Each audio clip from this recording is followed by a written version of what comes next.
नमस्कार, मैं हूं स्वाति भाटिया रावत। राज्यसभा टेलीविजन की खास पेशकश विज्ञान व तकनीकी से जुड़ी खबरों के साप्ताहिक कार्यक्रम ज्ञान विज्ञान में आप सभी का स्वागत है, जिसमें हम लेकर आए हैं हफ्ते भर की विज्ञान व तकनीकी से जुड़ी खबरें।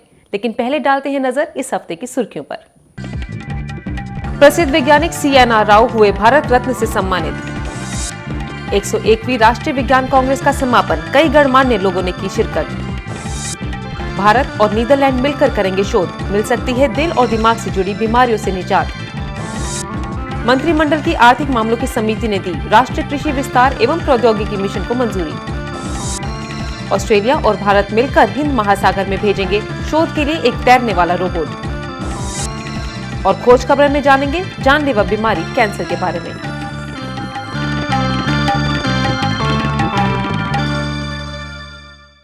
और अब खबरें विस्तार से। गत 4 फरवरी को राष्ट्रपति श्री प्रणब मुखर्जी ने प्रसिद्ध वैज्ञानिक CNR राव को भारत रत्न से सम्मानित किया। CNR राव अभी तक के तीसरे वैज्ञानिक हैं जिन्हें ये सम्मान दिया गया है। 79 साल के प्रोफेसर CNR राव को राष्ट्रपति श्री प्रणब मुखर्जी द्वारा भारत रत्न से सम्मानित किया गया। प्रोफेसर CNR राव अभी देश के तीसरे वैज्ञानिक हैं जिन्हें ये सम्मान दिया गया है। इससे पहले जाने माने वैज्ञानिक CV रमन और पूर्व राष्ट्रपति APJ अब्दुल कलाम को भारत रत्न दिया गया है। भारत रत्न देश का सर्वोच्च नागरिक सम्मान है। यह सम्मान राष्ट्रीय सेवा के लिए प्रदान किया जाता है। इस सम्मान की स्थापना 2 जनवरी 1954 को राष्ट्रपति श्री राजेंद्र प्रसाद द्वारा की गई और अब तक 41 लोगों को इस सम्मान से नवाजा जा चुका है। CNR राव रसायन शास्त्र में गहरी जानकारी रखते हैं। बीते 5 दशकों में राव सॉलिड स्टेट और मटेरियल केमिस्ट्री पर 45 किताबें लिख चुके हैं और इन्हीं विषयों पर उनके 1400 से अधिक शोध पत्र भी प्रकाशित हुए हैं। फिलहाल श्री राव बेंगलौर स्थित Jawaharlal Nehru centre for advance scientific research में कार्यरत हैं। दुनिया भर की प्रमुख वैज्ञानिक संस्थाएं रसायन शास्त्र के क्षेत्र में उनकी मेधा का लोहा मानती हैं।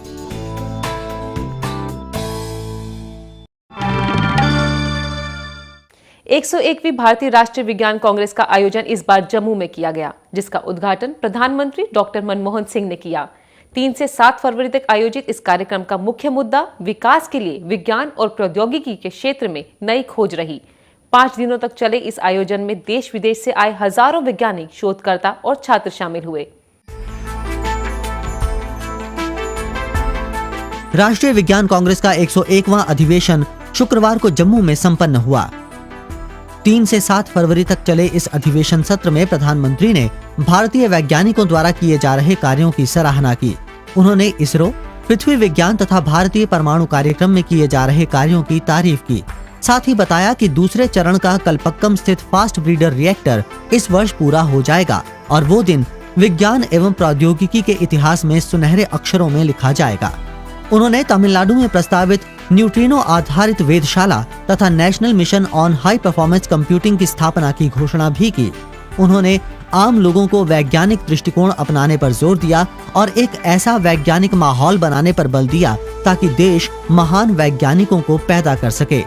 Our science should be a driving force propelling India as a resurgent civilization which holds out both hope and opportunity for our young citizens. समग्र विकास के लिए विज्ञान एवं प्रौद्योगिकी में नवाचार, इस थीम से आयोजित विज्ञान कांग्रेस में नोबेल पुरस्कार विजेता ली वाई-टी और फेरिद मुराद सहित भारत और विदेश के तकरीबन हजारों वैज्ञानिकों ने हिस्सा लिया। 5 दिनों तक चली भारतीय विज्ञान कांग्रेस के दौरान कई विज्ञान पॉलिसीज के अलावा तकनीकी सत्रों, खुले अधिवेशनों, पैनल चर्चाओं, सार्वजनिक व्याख्यानों, बाल विज्ञान कांग्रेस और महिला विज्ञान कांग्रेस जैसे अनेक कार्यक्रम आयोजित किए गए। Given the multifaceted and symbiotic relationship between society and science and the critical role the latter plays in the development of the former, I would like to focus today on the social and ethical aspects of science and technology and its impact on society. भारतीय विज्ञान कांग्रेस एक ऐसा मंच है जहां दुनिया भर के शोधकर्ता, वैज्ञानिक और राजनीतिज्ञ और विज्ञान में दिलचस्पी रखने वाले लोग शामिल होते हैं। एक दूसरे के साथ विचारों का आदान प्रदान किया जाता है और कोशिश की जाती है कि भारत साल दर साल विज्ञान और प्रौद्योगिकी के क्षेत्र में निरंतर आगे बढ़े। देश में जल्द ही राष्ट्रीय कृषि विस्तार एवं प्रौद्योगिकी मिशन की स्थापना की जाएगी। हाल ही में केंद्रीय मंत्रिमंडल की आर्थिक मामलों की समिति ने इसको लागू करने की सहमति दी है। इस मिशन का गठन 12वीं पंचवर्षीय योजना के अंतर्गत किया गया है। भारत एक कृषि प्रधान देश है। आधी से ज्यादा आबादी गांवों में बसी है। हमारे देश के किसान भारतीय अर्थव्यवस्था की रीढ़ है। ऐसे में देश के किसानों के लिए एक खुशखबरी है, क्योंकि जल्द ही खेती में तेजी और विस्तार के लिए राष्ट्रीय कृषि विस्तार एवं प्रौद्योगिकी मिशन की शुरुआत की जाएगी। इस मिशन का उद्देश्य कृषि विस्तार को मजबूत बनाना और उसे पुनर्गठित करना है, ताकि किसानों तक उन्नत किस्म की सही प्रौद्योगिकी पहुंचाई जा सके।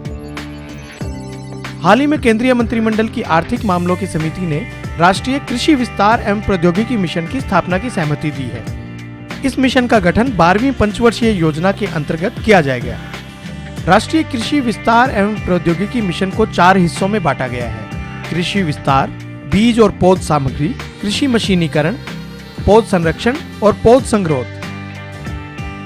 कृषि विस्तार के अंतर्गत कोशिश की जाएगी कि किसानों तक नई टेक्नोलॉजी को बेहतर ही सादे तरीके से पहुंचाया जाए। बीज क्षेत्र में चुनौतियों का सामना करने के लिए प्रमाणिक बीज का उत्पादन बढ़ाया जाएगा। साथ ही फार्मों में बीजों की बचत करके उनकी गुणवत्ता में सुधार लाया जाएगा। मशीनीकृत खेती का सीधा संबंध उत्पादन से है।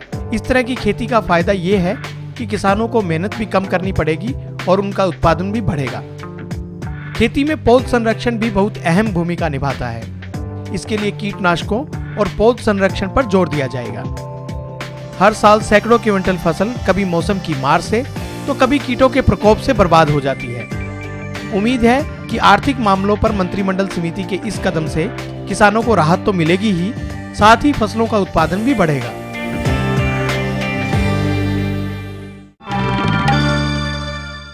भारतीयों को स्ट्रोक तथा तनाव जैसी समस्याओं के बारे में जानने के लिए जल्द ही एक शोध किया जाएगा। इस शोध में भारत और नीदरलैंड के वैज्ञानिक संस्थाएं शामिल होंगी। हाल ही में विज्ञान एवं प्रौद्योगिकी मंत्री जयपाल रेड्डी और नीदरलैंड की स्वास्थ्य और खेल कल्याण मंत्री एडिथ आई स्कीपर्स ने दिल्ली में इस शोध कार्यक्रम की शुरुआत की। आजकल लोगों की जीवन शैली बदल रही है। उनके पास ना तो खाने का वक्त है और ना ही सोने का, जिसकी वजह से आए दिन लोग अनेक बीमारियों की चपेट में आ रहे हैं और ऐसे लोगों को दिल और दिमाग से जुड़ी बीमारियां जल्दी हो रही हैं। लोगों की इस परेशानी को देखते हुए भारत और नीदरलैंड ने मिलकर एक साझे शोध की शुरुआत की है। विज्ञान एवं प्रौद्योगिकी मंत्री जयपाल रेड्डी और नीदरलैंड के स्वास्थ्य और खेल मंत्रालय मंत्री एडिथ स्कीपर्स ने दिल्ली में इस कार्यक्रम की शुरुआत की। इस साझे कार्यक्रम के अनुसार देश में एक कोहॉर्ट स्टडी की जाएगी, जिसके तहत गांव और शहर में रहने वाले ऐसे लोगों की सूची बनाई जाएगी जिनकी उम्र 50 साल से ज्यादा होगी। उसके बाद एम्स के डॉक्टर्स की एक टीम की निगरानी में उनके दिमाग, हृदय और खून की जांच की जाएगी। साथ ही उनकी आदतों और रहने के तरीकों की भी एक लिस्ट बनाई जाएगी। हर 6 महीने के अंतराल पर प्रत्येक व्यक्ति से टेलीफोन के जरिए बात की जाएगी तथा 3 साल के बाद उनके पूरे शरीर की जांच डॉक्टरों की टीम के द्वारा फिर से की जाएगी। उसके बाद ये देखा जाएगा कि सूची में शामिल व्यक्तियों को सेहत संबंधी कोई परेशानी है या नहीं। वैसे भारत में इस तरह का शोध पहली बार हो रहा है, पर नीदरलैंड के शोधकर्ता पिछले 25 वर्षों से इस काम में लगे हैं और इसके नतीजे भी बेहद संतोषजनक रहे हैं। इस शोध का मुख्य उद्देश्य हार्ट अटैक और स्ट्रोक जैसी बीमारियों को रोकना है।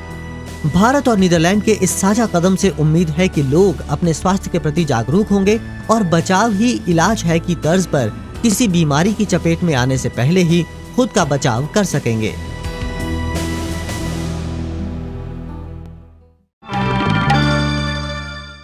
ऑस्ट्रेलिया और भारत के शोधकर्ता मिलकर जल्द ही हिंद महासागर में एक तैरने वाला रोबोट भेजेंगे, जो महासागर की तलहटी में छुपे रहस्य को जानने में मददगार होगा। ये रोबोट सामुद्रिक पारिस्थितिकी को समझने में वैज्ञानिकों की मदद करेगा। क्या है ये रोबोट और कैसे करेगा ये काम, आइए देखते हैं इस रिपोर्ट में। हिंद महासागर दुनिया का तीसरा सबसे बड़ा समुद्र है। और पृथ्वी की सतह पर उपस्थित पानी का लगभग 20% भाग इसमें समाहित है। उत्तर में यह भारतीय उपमहाद्वीप से, पश्चिम में पूर्व अफ्रीका, पूर्व में हिंद चीन और ऑस्ट्रेलिया तथा दक्षिण में ध्रुवीय महासागर से घिरा है। इस असीम सागर ने अपने अंदर न जाने कितने गहरे राज छुपाए हुए हैं, न जाने कितने ही जीवन, उपयोगी धातु और कई रहस्य सागर की गर्त में छिपे हुए हैं। आधुनिकता के इस दौर में हम आज भी इसके छुए अनछुए पहलुओं से अनजान हैं। ऑस्ट्रेलिया के Commonwealth Scientific and Industrial Research Organisation और भारत के National Institute of Oceanography and the Indian National Centre for Ocean Information Services ने मिलकर एक साझे कार्यक्रम की शुरुआत की है, जिसके तहत 2014 के मध्य में हिंद महासागर में एक तैरने वाला रोबोट भेजा जाएगा, जिसमें सेंसर जुड़े होंगे और इस तैरने वाले रोबोट को बायो आर्गो के नाम से जाना जाएगा। ये सागर के अंदर के तापमान और लवणता को रिकॉर्ड करेगा। इसके अलावा घुलित ऑक्सीजन, नाइट्रेट, क्लोरोफिल और घुलित कार्बनिक धातु के बारे में पता लगाने की भी कोशिश करेगा। दरअसल हिंद महासागर पूर्व में ऑस्ट्रेलिया से और उत्तर में भारतीय उपमहाद्वीप से जुड़ा है। इसी वजह से इन दोनों देशों के लिए इस महासागर की अहमियत बढ़ जाती है और इस साझे शोध का मुख्य उद्देश्य भी इसी इलाके की हिंद महासागर की सामुद्रिक पारिस्थितिकी को समझना है। ऑस्ट्रेलिया और भारत के इस साझे शोध के जरिए हम न केवल समुद्र के रहस्यों को जान पाएंगे, बल्कि समुद्र से उत्पन्न होने वाली किसी भी प्राकृतिक आपदा का पहले से अनुमान लगाकर इसके प्रकोप से बच भी पाएंगे।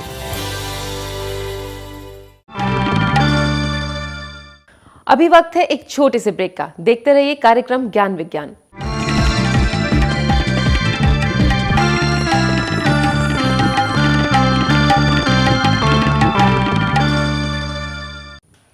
ब्रेक के बाद एक बार फिर आप सभी का स्वागत है। आप देख रहे हैं साप्ताहिक कार्यक्रम ज्ञान विज्ञान। आइए अब नजर डालते हैं देश भर में होने वाली कुछ अन्य मुख्य वैज्ञानिक गतिविधियों पर।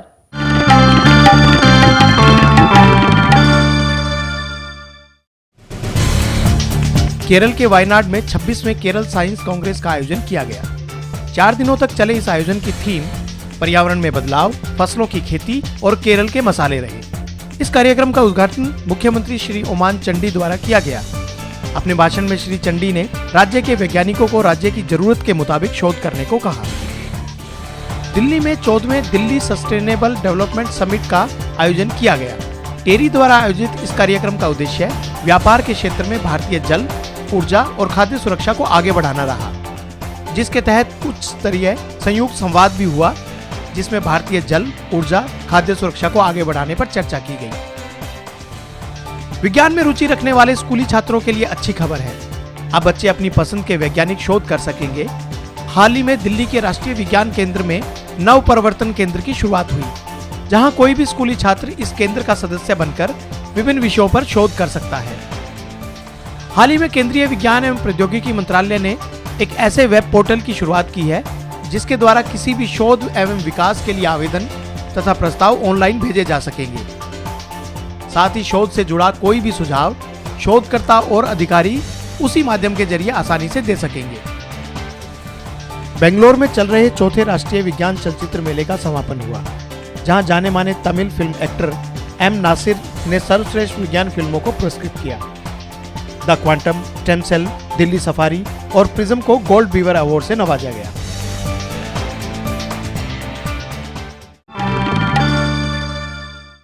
कैंसर एक बेहद ही भयानक रोग, जिसका नाम सुनते ही जहन में एक डर पैदा हो जाता है। विश्व में इस बीमारी की चपेट में सबसे ज्यादा लोग हैं और तमाम कोशिशों के बावजूद कैंसर के मरीजों की संख्या बढ़ती जा रही है, जिसे देखते हुए 4 फरवरी विश्व कैंपस दिवस के रूप में मनाया जाता है। देखिए इस बीमारी पर आधारित हमारी ये खास रिपोर्ट।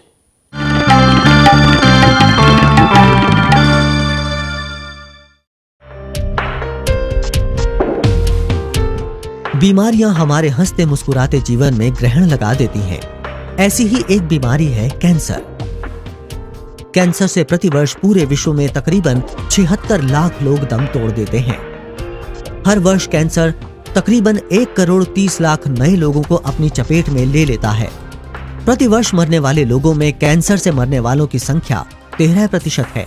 यही नहीं, हर 3 में से 1 व्यक्ति को कैंसर की आशंका रहती है। 2023 तक विश्व का हर 5वां इंसान इस भयावह रोग की गिरफ्त में हो सकता है। ये आंकड़े शायद आपको चौंका दें, पर ये सिर्फ एक अनुमान है। अगर हम अभी भी नहीं चेते तो ये सच भी हो सकता है। यही वजह है कि कैंसर की भयावहता को देखते हुए जनमानस को इसके प्रति जागरूक करने के लिए विश्व स्वास्थ्य संघ प्रति वर्ष 4 फरवरी को विश्व कैंसर दिवस मनाता है। हर वर्ष कैंसर के विभिन्न पहलुओं को आम लोगों तक पहुंचाने के लिए एक खास विषय पर ध्यान केंद्रित किया जाता है।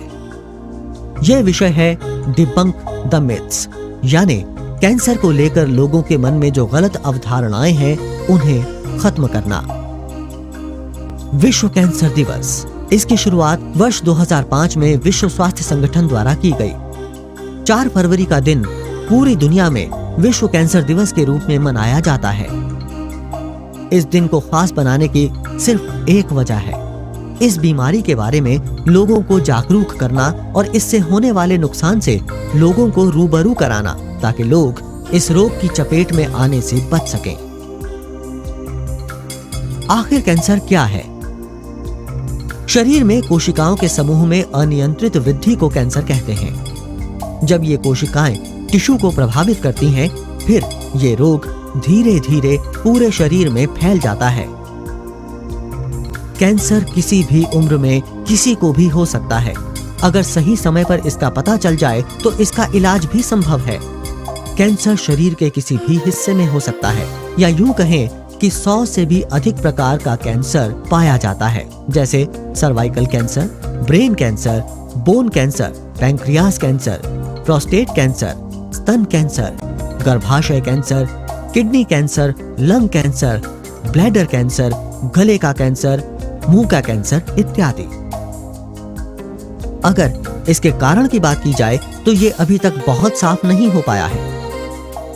ये बीमारी आनुवांशिक भी हो सकती है। इसके अलावा वजन का बढ़ना, अधिक शारीरिक सक्रियता ना होना, अल्कोहल और नशीले पदार्थों का सेवन, पौष्टिक आहार ना लेना और दिनचर्या में व्यायाम को शामिल ना करने से भी कैंसर हो सकता है। हालांकि कहा जाता है कि कैंसर में बचाव ही इलाज है, पर फिर भी हमें कुछ सावधानियां बरतनी चाहिए, जैसे कि तंबाकू का सेवन ना करें, चोट लगने पर उसका सही इलाज करवाएं, कभी भी चोट को खुला ना छोड़ें, जंक फूड ना खाएं और सबसे अहम बात, अपनी दिनचर्या में किसी भी व्यायाम को शामिल करें। साथ ही सेब, जामुन, चेरी, अंगूर, अखरोट और मौसमी फलों का सेवन करें। वैसे इस बीमारी का अंत मौत समझ लेना गलत है, क्योंकि इंसान अगर चाहे तो अपनी दृढ़ इच्छा शक्ति से इस बीमारी को मात भी दे सकता है। आज हमारे सामने न जाने ऐसे कितने ही उदाहरण हैं जिन्होंने कैंसर से हार नहीं मानी और इस बीमारी का डट कर सामना किया, जिसकी वजह से आज वो एक सामान्य जिंदगी जी रहे हैं।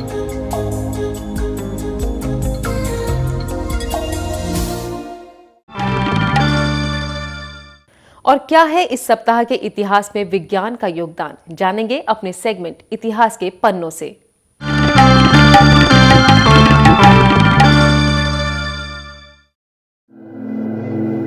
आयोडीन युक्त खाने वाले नमक का आविष्कार करने वाले जेन बैप्टाइज का जन्म 2 फरवरी 1887 को हुआ था। 1821 में जेन बैप्टाइज ने गॉइटर यानी घेंघा रोग को ठीक करने के लिए आयोडीन युक्त नमक की खोज की। प्रथम विश्व युद्ध में इस्तेमाल किए गए विस्फोटक को इजाद करने वाले हडसन मैक्सिम का जन्म 3 फरवरी 1853 को हुआ था। सबसे पहले हडसन ने धुआं रहित विस्फोटक बनाया, फिर 1901 में एक बेहद शक्तिशाली विस्फोटक का आविष्कार किया जो डायनामाइट से 50% ज्यादा विध्वंसकारी था। एलिजाबेथ ब्लैकवेल का जन्म 3 फरवरी 1821 को हुआ था। ये दुनिया की पहली अमेरिकन महिला चिकित्सक थीं। ये पहली महिला थीं जिन्होंने MD की डिग्री हासिल की। कई कॉलेजेस ने उन्हें उनके लड़की होने की वजह से दाखिला नहीं दिया। काफी मुश्किलों का सामना करने के बाद एलिजाबेथ ब्लैकवेल को MD की उपाधि मिली। सबसे पहले प्लूटो की खोज करने वाले क्लाइड विलियम टॉमबॉग का जन्म 4 फरवरी 1906 को हुआ था। 24 साल के इस खगोल शास्त्री ने ऐसा कारनामा कर दिखाया जिसे देख बड़े बड़े खगोल शास्त्री भी चकित रह गए। प्लूटो के अलावा टॉमबॉग ने कई उल्कापिंडों और आकाश गंगा की भी खोज की। 5 फरवरी 1915 को रॉबर्ट हॉफस्टैडर का जन्म हुआ था। अमेरिकी वैज्ञानिक रॉबर्ट ने अणु के केंद्र में उपस्थित न्यूट्रॉन और प्रोटॉन के आकार का पता लगाया। इसके अलावा रॉबर्ट ने नियंत्रित नाभिकीय प्रक्रिया का भी उल्लेख किया। न्यूक्लियर संरचना पर किए गए अपने विशेष शोध कार्यों के लिए इन्हें वर्ष 1961 के नोबेल पुरस्कार से नवाजा गया था। ज्ञान विज्ञान में आज इतना ही। आपको हमारा ये कार्यक्रम कैसा लगता है, इसके बारे में आप अपने सुझाव और प्रतिक्रियाएं हमें ईमेल कर सकते हैं। हमारा ईमेल एड्रेस है news@vigyanprasar.gov.in। आप चाहे तो हमें खत भी लिख सकते हैं। हमारा पता है विज्ञान प्रसार C24 कुतुब इंस्टीट्यूशनल एरिया, नई दिल्ली 110016। तो आज इतना ही। विज्ञान और तकनीकी से जुड़ी खबरों के इस साप्ताहिक कार्यक्रम में अगले हफ्ते फिर मुलाकात होगी। तब तक के लिए हमें दीजिए इजाजत और देखते रहिए राज्यसभा टेलीविजन। नमस्कार।